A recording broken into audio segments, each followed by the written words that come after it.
Okay. Hi TRF எல்லாரும் எப்படி இருக்கீங்க? நல்லா நினைக்கிறீங்க. Welcome back to our channel. இன்னைக்கு நம்ம வீடியோவில் வந்து எதை பற்றி பார்க்க போனோம்னா, எனக்கு வேற ஒன்றும் இல்லைங்க. எனக்கு வந்து பயங்கரமாக ஷாக் கொடுத்துட்டாங்க. ஷாக்குன்னு கூட சொல்ல முடியாது, சர்ப்ரைஸுங்க. இதை வந்து நான் கொஞ்சம் கூட எக்ஸ்பெக்ட் பண்ணி பார்க்கவே இல்லை. ஸோ அதை பற்றி தான் இந்த வீடியோவில் வந்து நம்ம பார்க்க போகிறோம். ஸோ முடிஞ்ச அளவுக்கு ஃபுல்லாக வந்து பாருங்கள். நம்ம சேனலில் பார்த்தீங்கன்னா travel, moto vlog, so bike review, so இந்தமாரி கண்டென்ட் உங்களுக்கு பிடிக்கணும் மறந்துடாம வந்து சப்ஸ்கிரைப் பண்ணி வச்சுங்க. கூட மணி தட்டி விட்டுருங்க, ஆளில் வச்சுங்க. அப்படின்னா நான் போடுற வீடியோ எல்லாமே அப்புறம் நோட்டிஃபிகேஷன் வந்து சேரும். வாங்க வந்து வீடியோக்குள்ள போகலாம்.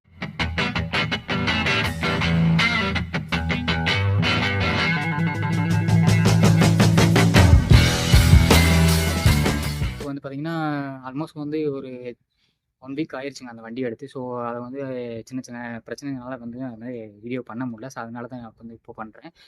ஸோ என்னமாரி சோலோ கிரியேட்டர் இருக்கும், சோலோ மோட்டோ விளாக் இருக்கும். ஸோ முடிஞ்ச அளவுக்கு உங்களோட சப்போர்ட் நீங்கள் கொடுங்க, லவ் சப்போர்ட் நீங்கள் கொடுங்க. ஸோ மேலும் மேலும் வந்து நம்ம சேனல் வளரும் கண்டிப்பாக நான் நம்புகிறேன். வேற ஒன்றும் இல்லை டிஆர். இப்போ வந்து பார்த்தீங்கன்னா எங்கள் அப்பா வந்து பார்த்தீங்கன்னா புதுசாக வந்து வண்டி வந்து ஒரு பை பண்ணியிருக்காங்க. ஸோ அது என்ன வண்டி சொல்லி நான் கடைசியில் உங்களுக்கு காட்டுறேன். ஸோ அந்த வண்டி எடுக்கிறதுக்கு முன்னாடி என்னென்ன சம்பவம் நடந்துச்சுனால நீங்கள் தெரிஞ்சுக்கணும்ல, அதையும் நான் சொல்கிறேங்க. ஸோ வேற ஒன்றும் இல்லைங்க. பார்த்தீங்கன்னா ஒரு வண்டி வந்து ஒரு நம்ம வாங்க போகிறோம் அப்படின்னா ஒரு ப்ரீ பிளானாக வந்து பார்த்தீங்கன்னா ஒரு ஒரு 5 மந்த்துக்கு முன்னாடியே நம்ம யோசிச்சு வச்சுக்கிட்டு தான் இருப்போம். ஸோ இந்த வண்டி வாங்கலாம், அந்த வண்டி வாங்கலாம் அப்படின்னு சொல்லிட்டு ஒரு திங்கிங் தாட்டில் இருந்துக்கிட்டே இருக்கும். நிறைய ஆட் பார்ப்போம், நிறைய ரிவ்யூஸ் பார்ப்போம். ஸோ அந்த மாதிரிலாம் இருக்கும். ஸோ அது வந்து நம்ம வயசு பசங்க பார்க்குற ஓகே. ஆனால் இவர் பார்ப்பாருன்னு சொல்லி நான் கொஞ்சம் கூட எக்ஸ்பெக்ட் பண்ணி பார்க்கவே இல்லைங்க. அது வந்து பார்த்தீங்கன்னா என்னென்னா நம்ம பொல்லாதம் படம் தனுஷ் இருக்காங்க. ஸோ அதில் அவர் இந்த பைக் தான்மா சொன்னல. ஸோ அந்தமாரி வந்து பார்த்தீங்கன்னா நம்ம டிவியில் நிறைய ஆடு இந்தமாரி வந்துகிட்டே இருக்குங்க. ஸோ ஆடு இந்தமாரி வரப்போ பார்த்தீங்கன்னா என்கிட்ட சொல்லுவார், இல்லையா அந்த வண்டி வாங்கலாம், இந்த வண்டி வாங்கலாம்டா அப்படின்னு சொல்லி கை காமிச்சிக்கிட்டே இருப்பார். இது நல்லா இருக்கு, அந்த கலர் நல்லா இருக்கு, இது நம்மளுக்கு செட் ஆகும்ல அப்படின்னு சொல்லி சொல்லிக்கிட்டே இருப்பார். இல்லைப்பா அதெல்லாம் வேணாம், நான் வந்து ஃப்யூச்சரில் வந்து ஒரு நல்ல வண்டி நம்ம எடுப்போம். ஸோ மாதம் எடுக்கிறேன் யார்ட்டு இல்லாத வண்டியாக நம்ம அதை வச்சு நம்ம ரைடை வந்து வேறு லெவலில் பண்ணுறா அப்படின்னு சொல்லிட்டு நான் வந்து ஒரு திங்கிங் தாட்டில் இருந்தேன். நான் சொல்லலாம், நான் வெளியே சொல்லாமல் இருந்தது என் தப்புன்னு நினைக்கிறேன். ஸோ அதுக்கப்புறம் வந்து பார்த்திங்கன்னா இந்த வண்டி எடுக்கிறதுக்கு ஒரு 15 டேஸ்க்கு முன்னாடி வந்து பார்த்தீங்கன்னா நான் இதுமாரி வண்டி வந்து நான் சூஸ் பண்ணிட்டேன் என்ன வண்டின்னு. ஸோ வந்து நான் புக் பண்ண போகிறேன்டா அப்படின்னு சொன்னார். நான் வந்து சொன்னேன், இப்போ தலைக்கு வேணாம்ப்பா, கொஞ்சம் ஃபியூச்சரில் நல்ல வண்டி பைக் பண்ணலாம் அப்படின்னு சொல்லிட்டு நான் வந்து திட்டிட்டு போயிட்டேன். ஸோ அதுக்கப்புறம் பார்த்தீங்கன்னா அவர் சொன்னபடியெல்லாம் கேட்குறேங்க. ஏன்னா அப்பாவை பற்றி உங்களுக்கு தெரியாது, அவர் சொன்ன பேச்சுன்றது கேட்குறதே இல்லை. ஒரு வாட்டி முடிவு பண்ணிட்டேன்னா என் பேச்சை நானே கேட்க மாட்டேன். ஸோ அதுக்கப்புறம் வந்து பார்த்தீங்கன்னா வண்டி வந்து புக் பண்ண போகிறேன்னு சொல்லிட்டு காலையில் போனவர் தான். காலையில் போயிட்டு வந்து பார்த்தீங்கன்னா ஈவினிங் வந்து வந்தார். விளையாட்டுக்கு தான் சொல்கிற வைக்கிறாரு அப்படின்னு நான் தான் இருந்தேன். மறுநாள் வந்து பார்த்தீங்கன்னா நான் புக் பண்ணுறேன், சீரியஸாக சொல்கிறேன், புக் பண்ணுறேன்னா அப்படின்னு சொன்னார். நான் அதையும் நான் பெருசாக எடுத்துக்கலைங்க. ஸோ விளாட்றாரு, ஏன்னா காசு தான் நான் கொடுக்கவே இல்லையே அப்படின்னு சொல்லிட்டு நான் இருந்தேன். அது ஓடிபி வேணும்னா பார்த்து சொல்லிடுறேன் அப்படின்னாரு. ஸோ விளையாடாதப்பா அப்படின்னு சொல்லிட்டு நானும் அது பெருசாக எடுத்துக்கல. செல்லை வந்து வீட்டில் போட்டு நான் வேலைக்கு எப்பயும் போட ஆஃபீஸ் ஒர்க் போயிட்டேன். போயிட்டு வந்து பார்த்தீங்கன்னா அவரே எனக்கு தெரியாமல் ஓடிபி எல்லாத்தையும் சொல்லி முடிச்சிட்டாரு. சொல்லி முடிச்சதுக்கு பிறகு பார்த்தீங்கன்னா சரி ஓடிபி எல்லாம் முடிஞ்சிட வெரிஃபிகேஷன் பண்ணிட்டு போயிட்டாங்க. நாளைக்கு வந்து இந்தமாரி நான் டெலிவரி எடுக்க போகிறேன் அப்படின்னாரு. டெலிவரி எடுக்க போகிறேன், என்ன டெலிவரி எடுக்க போகிறேன்ற காசில் எது அப்படின்னு நானும் ஒரு ஷாக்கில் தான் அங்கே இருந்தேன். காசெல்லாம் நான் கட்டிட்டேன், அவன்கிட்ட எதுக்கு நான் கேட்கணும் அப்படின்னு சொல்லிட்டு இருந்தார். ஸோ நான் வந்து அதையும் நான் பெருசாக எடுத்துக்கல. காசை நான் கொடுக்கல, அவர் எங்கே எடுத்துருக்க போகிறாரு அப்படின்னு சொல்லிட்டு இருந்தேங்க.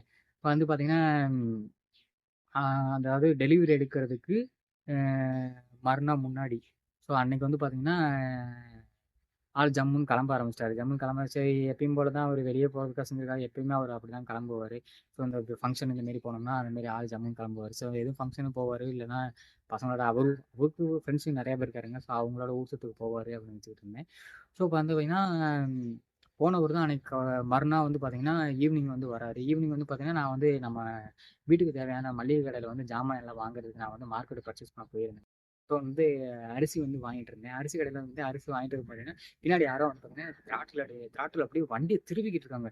திருவிக்கிட்டு ஹார்ன் அடிச்சுக்கிட்டு இருக்காங்க. வந்து பார்த்தீங்கன்னா யாரா இது ஓயாமல், அதாவது கூப்பிட்றதுக்கு தலைவர் சங்கடப்பட்டுக்கிட்டு ஸோ நான் வண்டி வாங்கிட்டேன்னு சொல்லி காட்டுறாராம். ஸோ அது எந்த மாரினா அந்த ஒரு மூவி பார்த்துருக்கீங்களா, பெருச பாத்தியா சொன்னபடியே செஞ்சிருச்சு.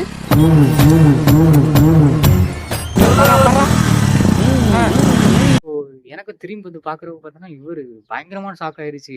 என்னப்பா சீரியஸாக எடுத்துட்டு அப்படின்னு சொல்லிட்டு. ஆமாடா நான் தான் சொல்லிக்கிட்டு இருந்தேன், நீ தான் விளையாட்டுக்கு பேசிக்கிட்டு இருந்தேன். அது நான் வந்து பார்த்தீங்கன்னா லாஸ்ட்டாக வந்து பார்த்தீங்கன்னா நான் எடுத்துட்டேன். இப்போ நான் நம்புறியா நான் சொன்னதா என்னன்னு. எனக்கு நான் கொஞ்சம் கூட எதிர்பார்க்கவே இல்லைங்க. எக்ஸ்பெக்ட் பண்ணவே இல்ல. அது என்ன வண்டின்னு பார்த்தீங்கன்னா, ஹோண்டாலேருந்து தான் எடுத்தாரு. அந்த வண்டிய வந்து நான் கடைசியில வந்து நான் உங்களுக்கு வந்து ஒரு ரிவ்யூ மாரி காட்டுறேன். வீடியோல காட்டுறேன். ஸோ ஹோண்டாலேருந்து எடுத்துட்டு வந்துட்டாரு. எடுத்துட்டு வந்து நானும் மளிகை கடையில ஜாமான் வச்சுட்டு பார்த்துட்டு, அங்க இருக்கிற எல்லாருமே ஷாக்கா பார்க்குறாங்க. "என்னப்பா புதுசா வண்டி எடுக்குறீங்களா? எவ்வளோ பிரைஸ் வந்துச்சு?" அத எல்லாத்தையும் கேட்குறாங்க. அவரு சந்தோஷம் அவர் மூஞ்சில சிரிப்ப பார்க்கணுங்க. ஏதோ அன்னைக்கு நான் இவர் முகத்துல ஒரு தேஜஸ பார்த்தேன். எதையோ சாதிச்ச ஒரு சந்தோஷம் இவர் கண்ணுல எனக்கு தெரிஞ்சது.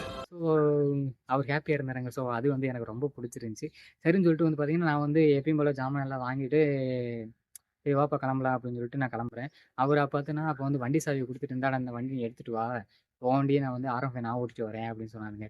"ஸோ இருக்கட்டும்ப்பா பரவால்ல. நீங்களே ஓட்டிட்டு வாங்க. ஊருக்குள்ள வரப்போ மாசா என்ட்ரியா இருக்கும். நீங்களே ஓட்டிட்டு வாங்க" அப்படின்னு சொன்னேன். ஸோ அது வந்து பார்த்தீங்கன்னா, "இல்லடா பரவால்ல நீ ஓட்டுற" அப்படின்னு சொல்லி சாவிய ஃபோர்ஸ் பண்ணி குடுத்துக்கிட்டே இருக்காங்க எனக்கு.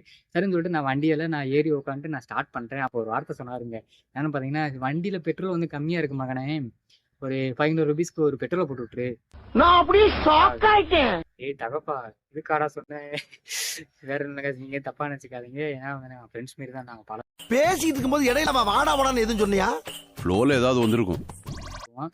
ஸோ அடிச்சுக்கிறோம், புடிச்சுக்கிறோம், பக்கத்துல ஸோ அதுக்கப்புறம் வந்து, "இல்லப்பா பரவால்ல இந்தாங்க நீங்களே வச்சுக்கங்க. என்ன ஆள விடுங்க. நீங்களே வந்து ஓட்டிட்டு வாங்க. நான் பெட்ரோல் கூட நான் போட்டு விட்டுறேன். பரவால்ல" அப்படின்னு சொல்லிட்டு, சரின்னு சொல்லிட்டு பெட்ரோல் பங்க் நான் போயிட்டேன். "நீ காச போட்டு விட்டுறா" அப்படின்னு சொல்லிட்டு, பெட்ரோல் பங்க்ல போய் காச போட்டு விட்டு, பெட்ரோலையும் போட்டு அப்புறம் வந்து வீட்டுக்கு வந்தோம். ஸோ அதுக்கப்புறம் வந்து பார்த்தீங்கன்னா, தலைவர் வீடுன்றது தங்கவே இல்லங்க. ஸோ சுத்திக்கிட்டே தான் இருந்தாரு. ஆல்மோஸ்ட் பார்த்தீங்கன்னா, புது வண்டி எடுத்தா மேக்ஸிமம் வந்து நம்ம என்ன பண்ணுவோம், ஒரு பூஜைன்றது ஒண்ணு போடுவோம்ல. ஸோ மறுநாள் வந்து பார்த்தீங்கன்னா, பூஜை போட எப்படி நம்மள கூப்பிடுவாரு. ஸோ அதில வந்து நம்ம ஒரு வீடியோ மாரி ஷூட் பண்ணிடலாம் அப்படின்னு வச்சுக்கோங்க. ஸோ அதுக்கப்புறம் வந்து மறுநாள் நான் கேட்குறேன், "என்னப்பா பூஜை போட போடலாமா?" அப்படின்னு சொல்லி கேட்கும்போது பார்த்தீங்கன்னா, அதுவும் ஷாக்கு. "ஆல்ரெடி நான் பூஜைலாம் பண்ணிட்டு வந்துட்டேன்டா. எதுக்கு மகனே இன்னும் பூஜை பண்றது?" ஓப்பனா சொல்லுவா, நீ ஒர்த்தே கிடையாது. அதெல்லாம் அவருக்கே தெரியும். ஒர்த்து வேஸ்ட் இவன். ஜீரோ. ஆல்மோஸ்ட் வந்து புது வண்டி எடுத்தோம் பார்த்தா ஒரு 250 கிலோமீட்டர், ஒரு 300 கிலோமீட்டர் வரும். இவர் வந்து பார்த்தீங்கன்னா, ஆல்மோஸ்ட் வந்து ஒரு 600 கிலோமீட்டர் வந்து கவர் பண்ணிட்டாருங்க. இப்போ எடுத்த 1 வீக் கூட ஆகல. 600 கிலோமீட்டர் வந்து கவர் பண்ணிட்டாரு. என்னன்னு பார்த்தீங்கன்னா, தலைவர் வீடுன்றே தங்குறாரு. ஸோ ஏன்ப்பா இந்த வண்டி இப்போ வந்து எடுத்த? கொஞ்சம் ஃபியூச்சரில் போனதுக்கப்புறம் வந்து பார்த்தீங்கன்னா, நல்ல வண்டி எடுக்கலாம்னு சொல்லி நான் ஒரு பிளான்ல இருந்தேன். இந்த வண்டி எங்க எடுத்தீங்க? ஏன்ப்பா எடுத்த? அப்படின்னு சொல்லி நான் கேட்கும்போது பார்த்தீங்கன்னா, அவர் சொன்ன ஒரே வார்த்தை என்ன தெரியுமாங்க? "ஏன்டா நீ மட்டும் கலர் கலரா சொக்காவ போட்டுக்கிட்டு, ஷூவ மாட்டிக்கிட்டு, பேண்ட்ட போட்டுக்கிட்டு, பொண்ணுங்கள சைட் அடிக்கிறதுக்கு டெய்லியும் பார்த்தீங்கன்னா, ஈவினிங் கிளம்பிரு. ஸோ நான் அந்த மாரி போக மாட்டேன், செய்ய மாட்டேனா?" அப்படின்னு சொல்லி, "அப்பா இதெல்லாம் ரொம்ப ஓவர் டூ மச் உனக்கு" அப்படின்னு சொல்லிட்டு ஸோ ஃபன் பண்ணிட்டு ஜாலியா பேசிக்கிட்டு இருந்தேங்க. அவரு வந்து ஒரு புல்லட் வாங்கணும்னு சொல்லி எனக்கு மட்டும் க்ரஷ் இல்லங்க. அவருக்கும் ஒரு பெரிய க்ரஷ்ஷாவே இருந்துச்சு. ஸோ அத வச்சு நம்ம வந்து ஒரு GTC 50 எடுப்போம். எடுத்துட்டு வந்து அதில அவர வந்து உட்கார வச்சு ஓட்டி இப்படி ரோட்ல வரணும் அப்படின்னு சொல்லிட்டு எனக்கு ஒரு ஃபைனலா வந்து அது நடக்காம போச்சு. It's okay. ஃபியூச்சர்ல நடக்கும் பண்ணுவோம். ஃபியூச்சர்ல எடுப்போம். ஆனா பிளான் இருக்குங்க. கண்டிப்பா வந்து நான் வந்து ஒரு நல்ல சூப்பர் பைக்ன்றது ஒண்ணு வாங்குவோம். அது ஃபியூச்சர் பிளான் இருக்கு. ஸோ பார்ப்போம். நடக்குங்க. ஸோ அவருக்கு பிடிச்ச வண்டிய வாங்கினதுல அவருக்கும் ஹேப்பி. ஸோ அவர் ஹேப்பியா இருக்கிறத பார்த்து நானும் ஹேப்பியா தான் இருந்தேன். ஸோ அத வந்து நம்ம சொல்லிக்கூடாது இல்லைங்க, குறை சொல்லக்கூடாது. ஸோ அவங்களுக்கு பிடிச்ச வண்டிய வந்து அவங்கவங்க பைக் வாங்கிக்கிறாங்க. அவங்களோட ஹேப்பினஸ் தான் முக்கியம்னு சொல்லிட்டு, நான் அப்போட ஹேப்பினஸ் முக்கியம்னு சொல்லிட்டு நான் எதுவுமே நான் கேட்டுக்கல, பெருசா எடுத்துக்கல. ஆனா வந்து நம்ம ஃபியூச்சர்ல வந்து வண்டி வாங்குறது கன்ஃபார்முங்க. ஸோ கூடிய சீக்கிரம் வாங்குவோம். அது மட்டும் இல்ல TRF வந்து பார்த்தீங்கன்னா, நம்ம வந்து கூடிய சீக்கிரம் நம்ம மோட்டோ வாங்கிக்கு ஒரு பெரிய ஒரு பொருள் வந்து வாங்க போறோங்க. அது என்ன பொருள் தானேங்க இப்ப கேட்குறீங்க? வேற ஒண்ணும் இல்லங்க. நான் போக நீங்களே பார்ப்பீங்க அது என்னன்னு. ஸோ அந்த பொருள் வந்து பார்த்தீங்கன்னா, எனக்கு வந்து கொல்லனா வந்து ஒரு என்ன சொல்றதுன்னா, சொல்ல வார்த்தையே இல்ல. கொல்லனா வந்து பார்த்தீங்கன்னா, எனக்கு பெரிய ட்ரீமாவே இருந்துச்சு. ஸோ ஃபைனலா பார்த்தீங்கன்னா, அந்த ட்ரீம் வந்து ஒரு வழியா வந்துருச்சு பக்கத்துல. மோஸ்ட்லி வந்து ஒரு 4 டேஸ், ஒரு 5 டேஸ்ல வந்து அத வந்து நம்ம பை பண்ணிடுவோம். ஸோ அத வந்து நான் உங்களுக்கு வந்து ரிவீல் பண்றேன் பின்னாடி. ஸோ அத வச்சு தான் வந்து நம்ம மோட்டோ வாங்கி வந்து தெறிக்க விட போறோம். நம்ம சேனலுக்கு பார்த்தீங்கன்னா, மேலும் மேலும் வந்து இன்னும் அப்கிரேட் பண்ண போறோம். நம்ம சேனலுக்கு மட்டும் இல்லங்க, நம்ம பைக்கும் சரி, நம்மளும் சரி, மேலும் இன்னும் நெறைய வந்து அப்டேட் ஆக போறோம். ஸோ அதுக்கு மட்டும் இல்லாம என்னோட ஸ்கில்ல நானும் இன்னும் டெவலப் பண்ணிக்க போறேன். ஸோ வந்து பார்ப்பீங்க தவறாம. ஸோ அது மட்டும் இல்லாம என்ன மாரியும் ஓன் கிரியேட்டருக்கும், சோலோ டிராவலருக்கும் முடிஞ்ச அளவுக்கு பார்த்தீங்கன்னா, உங்களோட லவ் அண்ட் சப்போர்ட்ட நீங்க குடுப்பீங்கன்னு நானும் நம்புறேன். நமக்குன்னு நம்ம சாம்ராஜ்யத்த வந்து நம்ம உருவாக்குவோம்.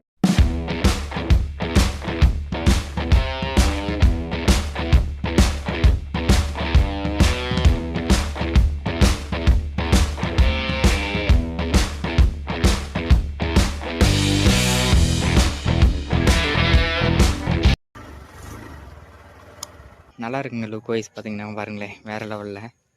சுவிட்ச் வைஸும் வந்து குட் குவாலிட்டியாக தான் கொடுத்துருக்கானுங்க. ஏன்னா சிங்கிள் சுவிட்சில் ஸ்டார்டர் சுவிட்ச் கொடுத்துருக்கானுங்க. இதிலே ஆன் ஆஃப் பண்ணிக்கிற மாதிரி கொடுத்துருக்கானுங்க. ஓகே தாங்க. 1.25 லேக் ஒர்த்து தாங்க இது. ஸோ நம்ம வந்து இந்த வண்டியை வந்து லோக்கலுக்கு யூஸ் பண்ணிக்கலாம். மேக்ஸிமம் வந்து மைலேஜ் வைஸ் பெட்டராக இருக்கும், நல்லாயிருக்கும். ஏன்னா நம்ம R15 நம்ம எடுத்துகிட்டு வெளியே போக முடியாது இல்லைங்க. ஸோ நல்லா தான் இருக்குது. ஸோ பார்ப்போம். ஆனால் இதோட நிற்க போகிறதில்ல. நம்ம கலெக்ஷனில் இன்னொன்று ஆட் ஆக போகுது. கூடிய சீக்கிரம் ஆட் ஆகுங்க. ஸோ ஃபைனலாக வந்து பார்த்தீங்கன்னா இந்த வீடியோ என் பண்ணிக்கிறேன் டிஆர்எஃப். ஸோ இந்த வீடியோ என் பண்ணுறதுக்கு முன்னாடி உங்கள் ஃபேமிலி மெம்பர்ஸில் இந்தமாரி யாராவது சம்பவம் பண்ணியிருந்தால் அதெல்லாம் கமெண்ட் பண்ணிட்டு போயிருங்க, நானும் தெரிஞ்சுக்கிறேன். ஓகே டிஆர்எஃப், அடுத்த வீடியோவில் பார்ப்போம். Love you, bye, tata.